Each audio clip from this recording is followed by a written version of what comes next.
Assalamualaikum warahmatullahi wabarakatuh. Perkenalkan, nama saya Fikman Wijayanto dari Fakultas FTKI jurusan Informatika Universitas Nasional. Di sini saya akan mempresentasikan tentang web interface COVID-19 menganalisa. Nah, ini adalah tugas ujian tengah semester teknik simulasi dan permodelan. Nah, di sini ada bagannya. Yang pertama ada sistem, kedua simulasi, ketiga langkah-langkah, keempat model matematika, yang kelima yaitu permodelan sistem simulasi. Sistem. Apa sih itu sistem? Kumpulan elemen yang bekerja bersama untuk mencapai tujuan yang diharapkan. Nah, di dalam sistem itu ada dua, yaitu ada statik dan dinamik. Statik berada dalam keadaan steady state dan tidak dipengaruhi waktu, dan dinamik berubah-ubah menurut waktu seperti kurva dan diagram. Tujuannya yaitu untuk menghasilkan sistem informasi berupa data yang diolah untuk menjadi bentuk yang berguna bagi para penggunanya. Karakteristik 1. Sistem terdiri dari berbagai elemen yang membentuk satu kesatuan. Yang kedua, adanya interaksi saling ketergantungan dan kerjasama antar elemen. Ketiga, sebuah sistem ada untuk mencapai tujuan tertentu. Nah, sistem simulasi permodelan definisinya yaitu model sistem yang berupa formula matematika sederhana yang dapat diselesaikan secara analitis, dan jika model tersebut sangat kompleks, maka solusi dengan simulasi komputer akan sangat membantu. Tujuannya yaitu untuk memberikan perkiraan sistem yang lebih nyata sesuai kondisi operasional dari sekumpulan pekerjaan. Nah, modelnya itu ada model fisiknya, model matematikanya, dan dalam model matematikanya itu yang ada secara analitik dan secara simulasi. Nah, ini contoh studi kasus COVID-19 itu sendiri.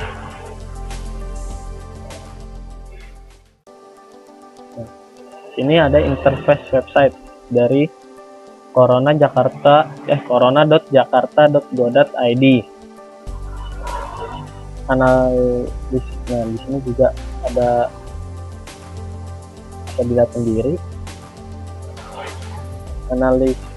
Sekarang kita akan menganalisa websitenya, yaitu ada elemennya yang berupa tabel, persentase, grafik, dan data. Tabel akumulasi yang masing-masing menampilkan data baik pasien meninggal, positif, PDP, ODP, ataupun dalam masa pemulihan. Persentase masing-masing data baik dari pasien meninggal, positif, PDP, ataupun ODP, umur dan gender yang terkait, dan jenis kelamin yang terkait. Grafik penambahan kasus COVID-19 per waktu yang selalu diperbarui. Kemudian ada data mapping per kecamatan yang ada di wilayah DKI Jakarta. Nah, kemudian di sini ada atributnya. Atribut adalah sifat atau perwujudan yang dapat dilihat dari elemen. Atribut ini yang membentuk ciri suatu sistem. Nah, di sini ada logo Jaya Raya yang menjadi ciri khas dari web ini. Kemudian ada warnanya. Warnanya ada merah, hijau, dan kuning.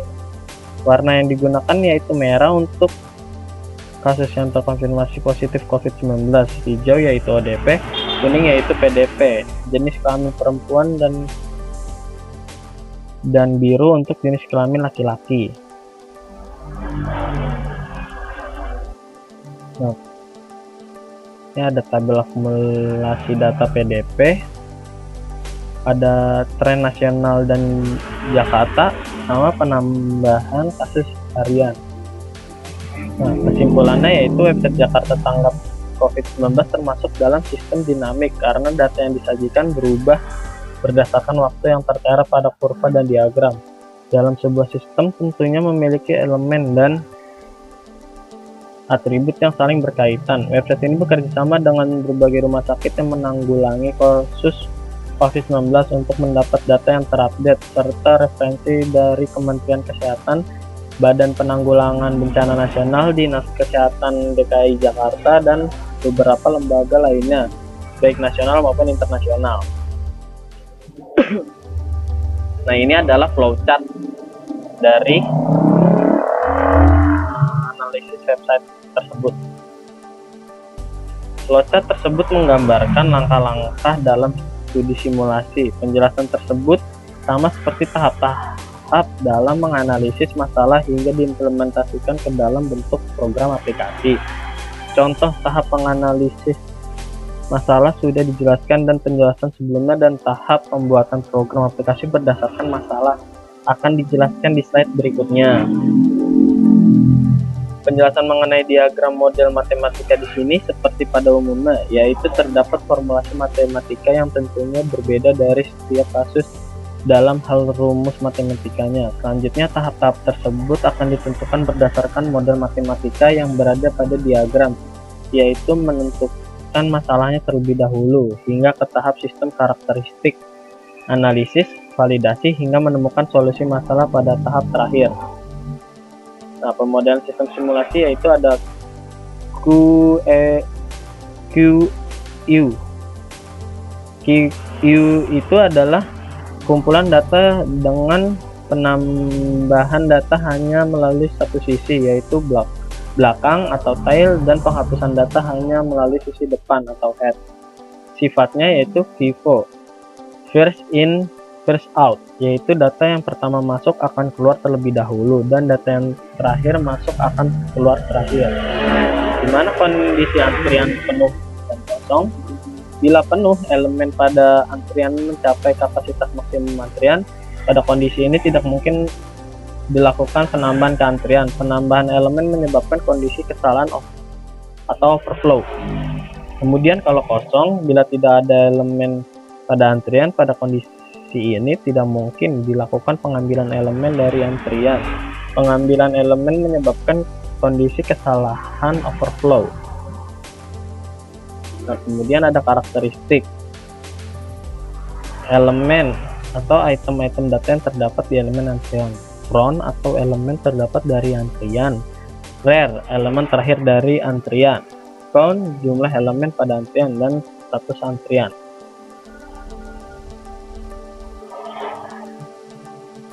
Nah, di sini ada model antrian yang yaitu ada single channel single pass, multi channel multi pass, multi channel single pass, dan single channel multi pass. Nah, apa sih single channel single pass itu? Sistem antrian ini terdiri dari satu fasilitas pelayanan di mana objek yang masuk pada sistem ini akan dilayani oleh fasilitas tunggal. Kemudian single channel multi pass, yaitu sistem antrian ini terdiri dari multi fasilitas pelayanan yang dilaksanakan secara berurutan. Nah, yang ketiga ada multi channel single pass. Sistem antrian ini terdiri dari multi atau lebih dari satu fasilitas pelayanan, atau di mana objek yang masuk dalam sistem akan dilayani oleh fasilitas yang sedang menganggur. Kemudian multi channel multi pass, bentuk ini mempunyai beberapa fasilitas pelayanan pada setiap tahap dengan beberapa stasiun pelayanan.